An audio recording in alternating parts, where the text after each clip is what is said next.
Monggo.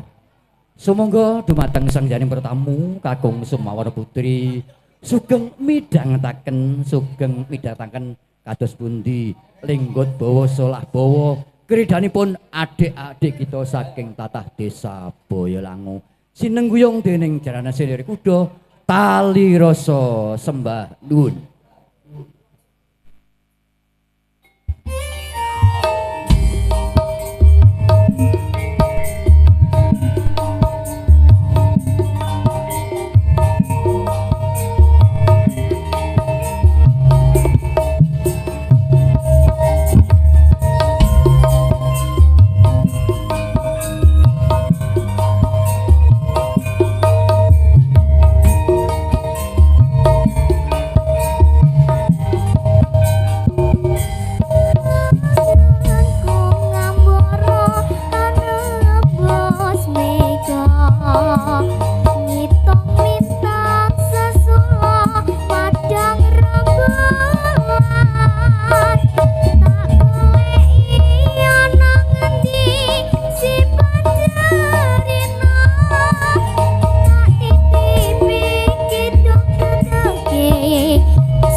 matur gunging panuwun ingkang tanpa pepindho mekaten wau suwantenipun Mas panjenenganipun adik-adik kita saking jaranan Senderewe Kuda Tari Rasa saking tlatah Desa Boyolangu.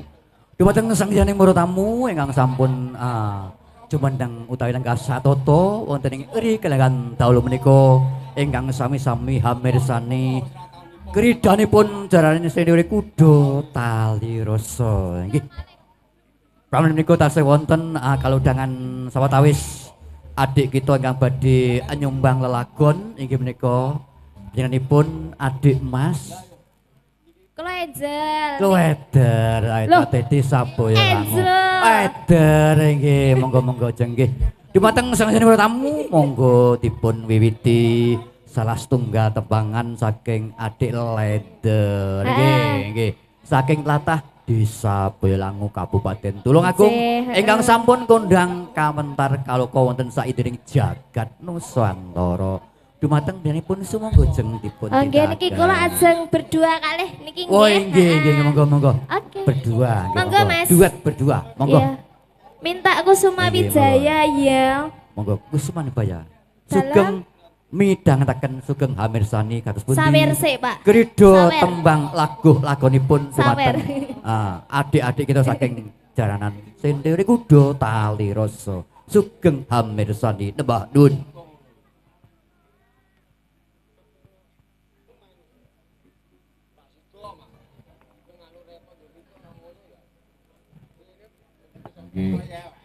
Monggo Mas. Oh, gantos malih nggih Kong namine. Octavia. Oke, baik ACC. Nggih, sugeng dalu Kong. Alhamdulillah jenengan pripun pawartosipun? Sae napa pripun? Sae nggih. Alhamdulillah, nggih. Ya dongak-dongakna lho ya. Amin.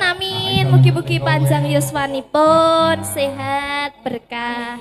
Heeh. Saya ngaturaken sugeng dalu Pak Bu.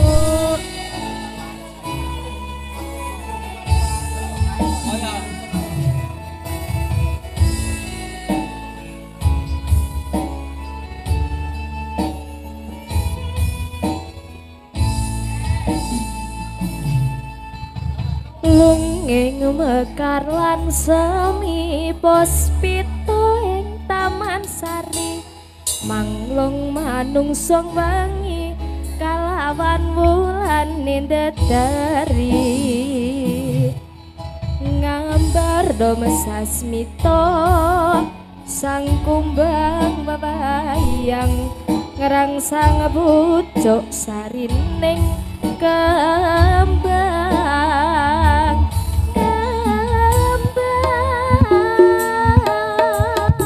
kusumaning ratri pangasabiji kinanti mamatri sajroning ati kang seci lintang-lintang panjerana antariksa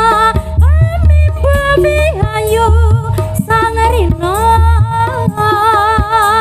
kusuma wijaya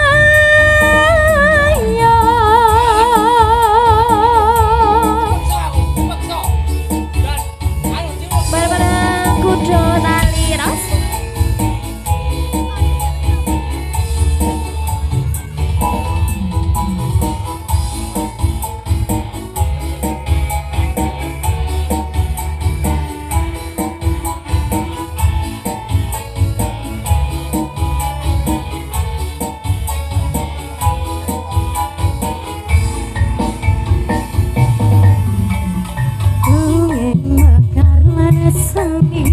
puspita ing Taman Sari maglum manungsung wengi kelawan wulan ndadari gambar saspita sang kumbang bemayang terang sang pucuk sarine kembang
Puspita ing taman sari manglong manungsa wangi kalawan wani dadari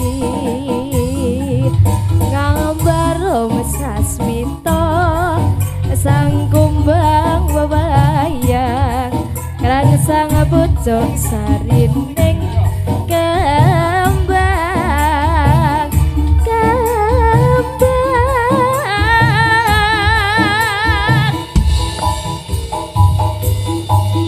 kusumaning ratri mangasabisi dinanti mamatri sajroning ati kang seci lintang-lintang pancerana antariksa ami bewihayu sang rina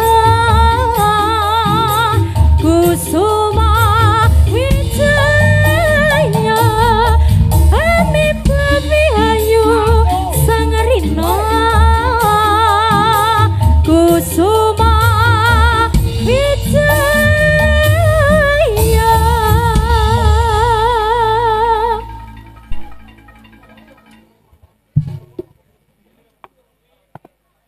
Inggih, matur kuing panuwun.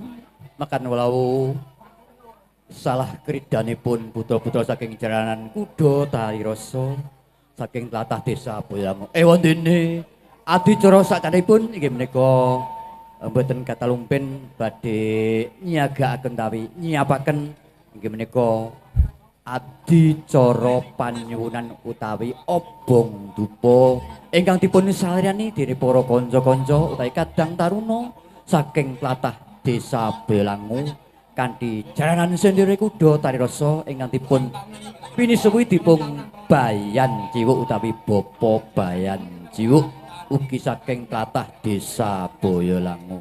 Dumateng sangyaning para tamu ingkang sampun lenggah satata utawi jumeneng satata kados pundi mangke talang kridanipun adicara ingkang badhe kababar inggih menika ingkang badhe kabar menika panyuwunan saking para prajurit saking Mangguluyuda minangka agul-aguling ajurit ingkang nindakaken perintah utawi bobot ginoboting saking negari sanes. Pramila menika obong dupa kados pundi para jim setan anggenipun badhe nundukaken para senopati Manggalang Yuda Satira badhe kados pundi babaring cariyos adicara dupan utawi panyuwunan makaten saking kawula nembah nuwun sugeng hamirsani.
lah ing kono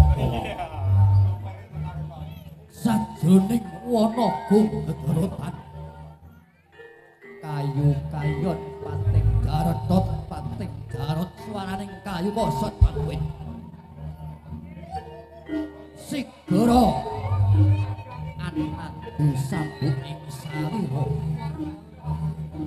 lah punita wau Kyai Saraya Jati ingkang arsa hanung bali wontenipun pakempalaning para prajurit barisaning para kuda ya sang manggaling yudha ingkang minangka gedhing abul-abuling satriya winangka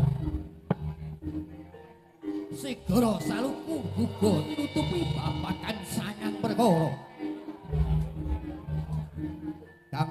kang binesani diamong sanidikara juar dengan disit kang Panca Indriya sigra angebong dupa sak gunung gedene sigra sedakep kelungket ngukupi teteking hawa nafsu wis lumenggah sila tupak Sang Kyai Saraya Jati nyuwun marang panguwasaning jagat antuma sasmita sawantah puspa biar dening para angganing prajurit laing kono wae tan kacarita kang ana ing gugul katon madul Arik maneh bangsane berdua jin setan periprayangan Gandharwa pedhin gedekan klik-klik hanyatan sigra angrangkul agodha wontenipun para senopati malang sangganing pati wauda nalika semono jin setan ana kang gero ana kang gereng ana kang bengok antong panganan jeroan indel-indel cakar suwiwi brutu cengger ya mustakane ayam alas pating jalorot pating leret ayam alas nanging nalika semono padha koyek-koyek kang padha ngridu wonten angganipun para senopati, para prajurit. Nanging kasabuting hawa panas padha sambat angawura. Para jin setan pripayangan. Waduh. Kanca batur saya panas. Saya panas lawane kanca ora kuat yasa. Nanging wis ora dadi daya pangompo. Senajan iki para senopati kang bodho iki wewengkon awake dhewe ning alas kaliwat-liwat jalma mara jalma mati kewan galak padha liwat mangsa daginge manungsa kedul pego lepek sumundul ing antaring songati kebaki sajroning jagat raya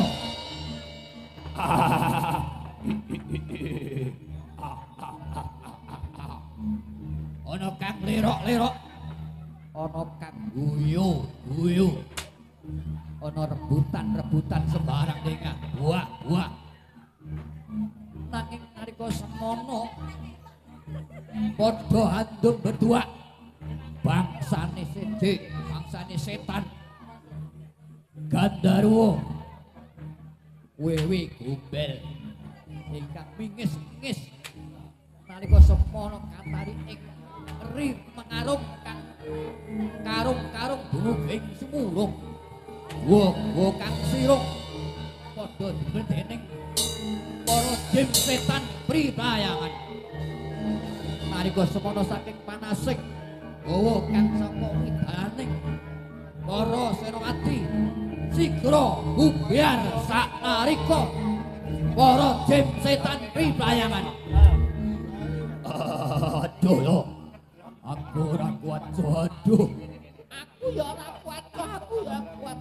Dikoncoku petek to, saya petek to. Aduh. Ya, Cok. Ya udelku nyanti to. Dasku nyanti, dasku Cok. Aduh. Ya.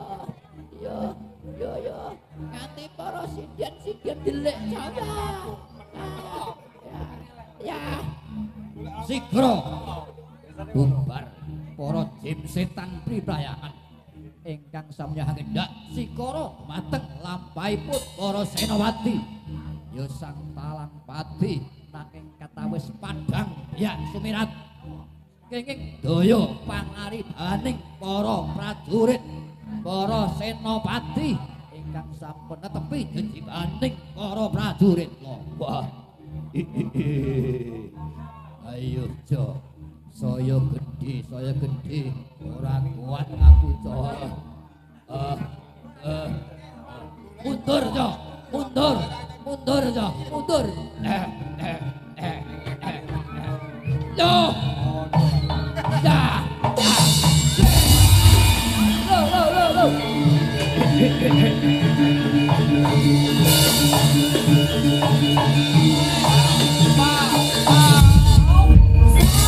Singa barang ngaku anjir kirisi ya berupa segeni belak-belak nyamber singa barang ngaku anjir kirisi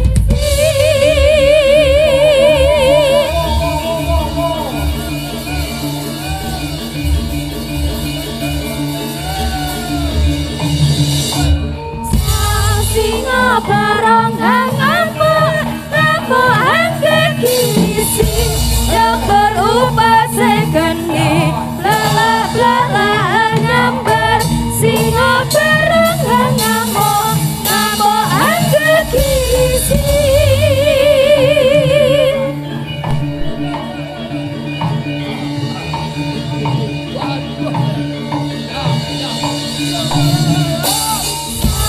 singa barang ngaku anjir kirisi yang berupa segeni lelak-lelak nyamber singa barang ngaku anjir kirisi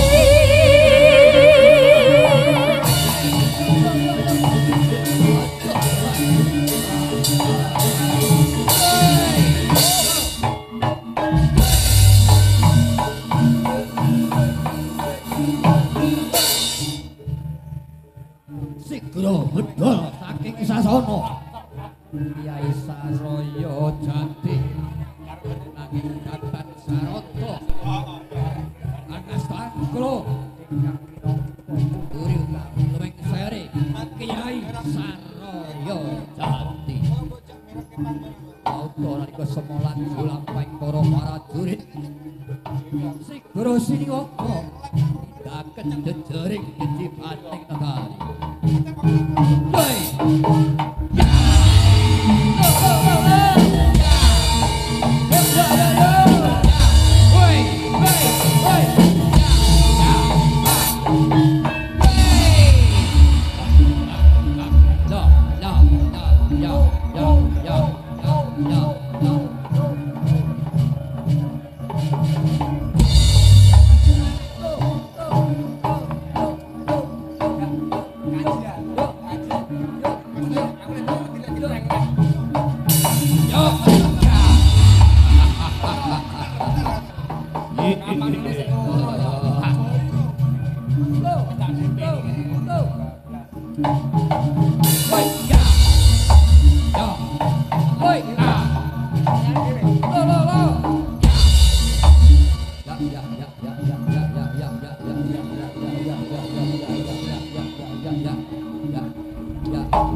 durung candang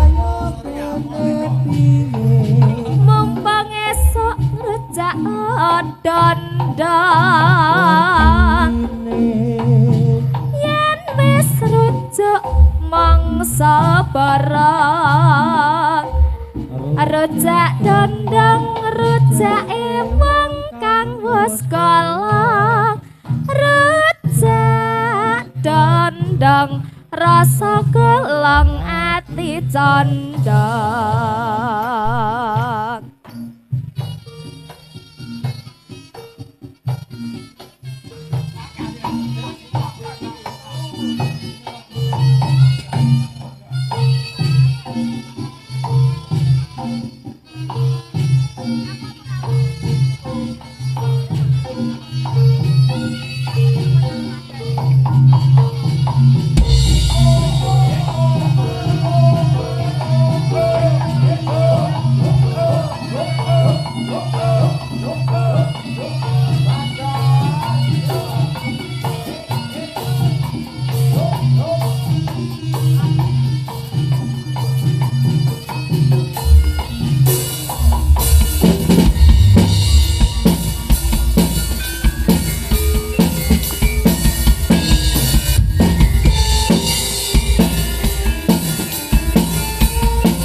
janji tresno disakaseni lintang-lintang kang nandang asmara Gusti kula paringa usada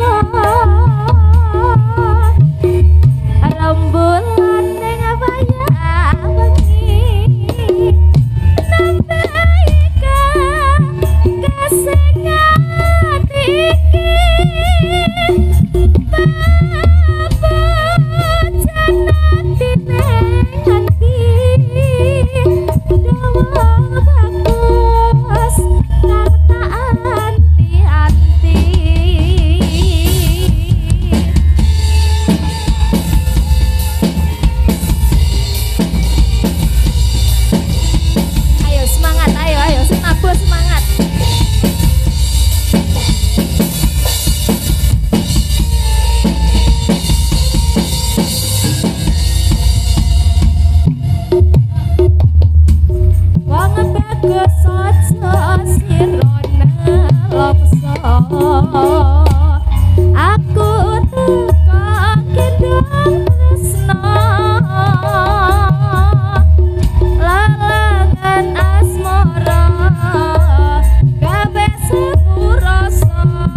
mangsa aku teka gendong tresna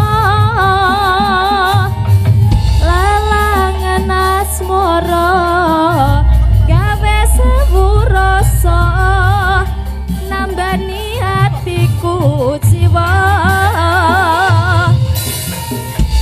kang mas tentremno atimu aku setia ngeteni siramu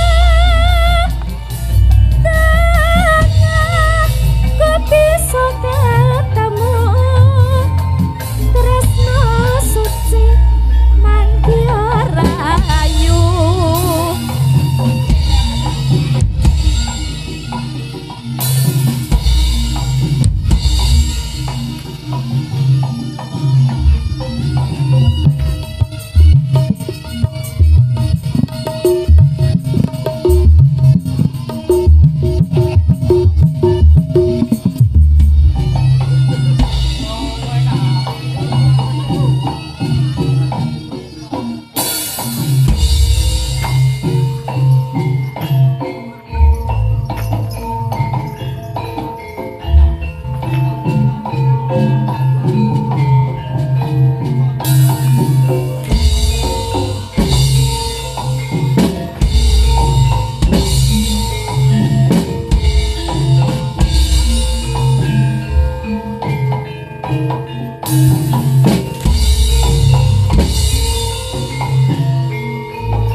Anggap tak ikut begitu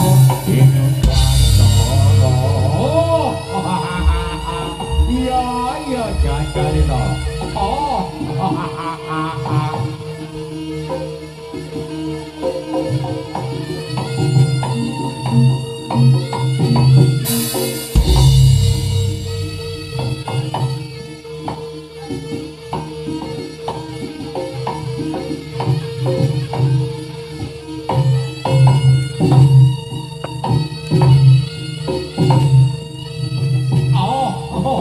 Ya.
Cam-caman nggih. Nggih. Nah.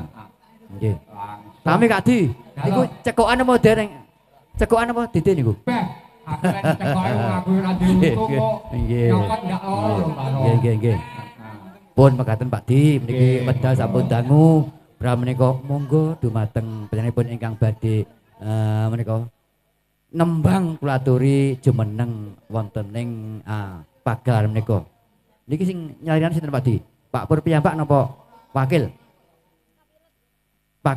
Kapilut. Nggih. Monggo jeng Menika salah setunggal. Wakil Mbak Angel mawon. Oh nggih Mbak Angel, monggo Mbak Angel. Nah, menika Mbak Angel. Nggih. Menika swanten masipun ageng sanget nggih. Monggo. Mbak Angel.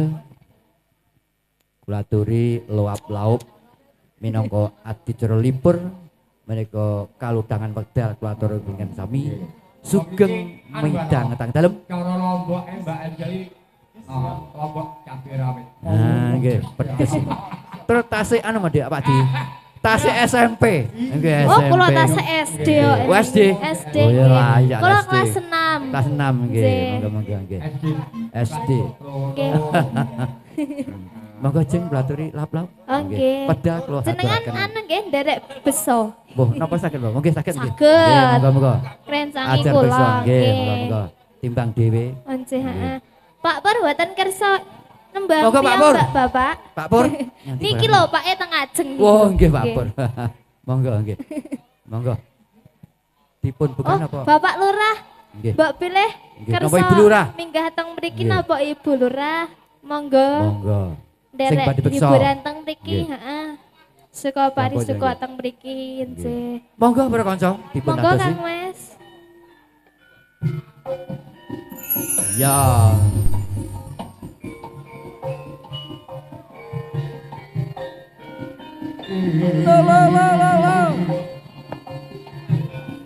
Yuk, yuk, yuk.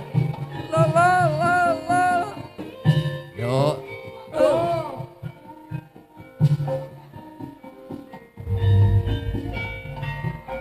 Yuk, yuk. Kalamun baros liramu. Batin iki anane tansah Yuk. Rasa tresna kang kandhep sarwa mikir ati tati saja Yuk. kaya tan bisa ngonjak jati ah tansah anggo doati nanging aku yuk ya pungkasane tamahan lara tresno nadya nata yen katulah nanging ya jroning atiku kan ku nandang tresno iki miskin odrat sater minglampahi aja diguyudi sapa ngandut datan apa atiku wis kapelon ya yo rasaku lamun bisa cecaketan sliramu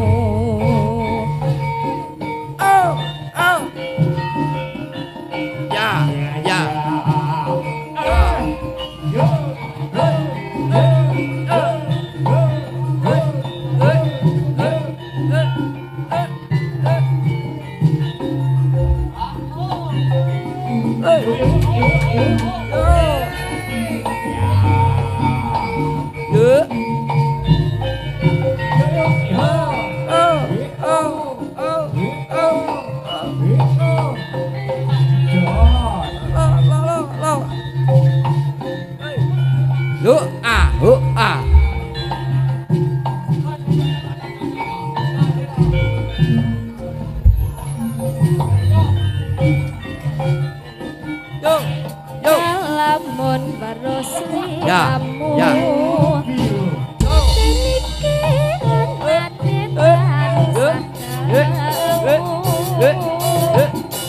rasa tresno kang kandhap sarwa mikir ati senjep kaya tan jati saben wanci tansah anggodo ati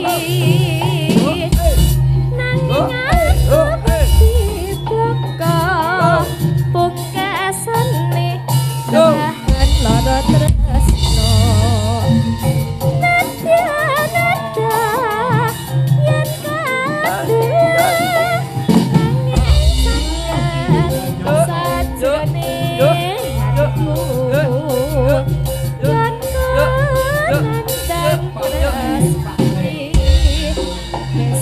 Nodrat sater milampai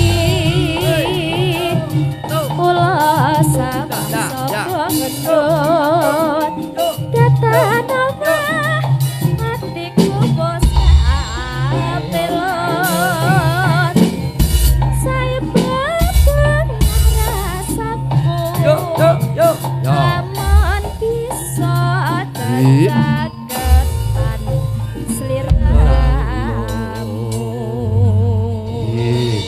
sampun jeng semonggo matur suwun inggih sami-sami baduri lenggah sawetawis Pak Ji Pak Ji menika sajake kanca sampun siap siaga pramila menika nggih mboten kata lumpen utawi kadangon sugeng midhangetaken menika kridhanipun saking putra-putra jaranan sendiri kuda tali rasa nuwun.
temung imbalan saya nyang samake hae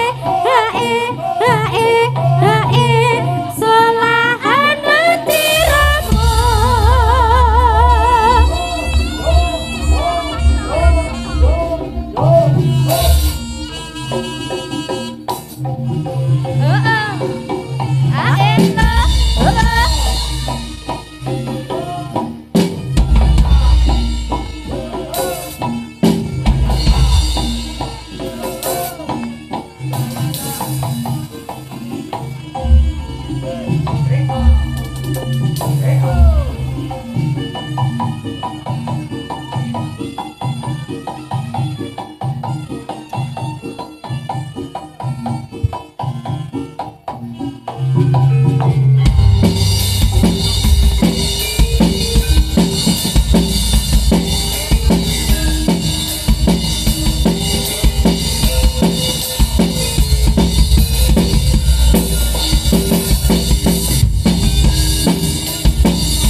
Selalu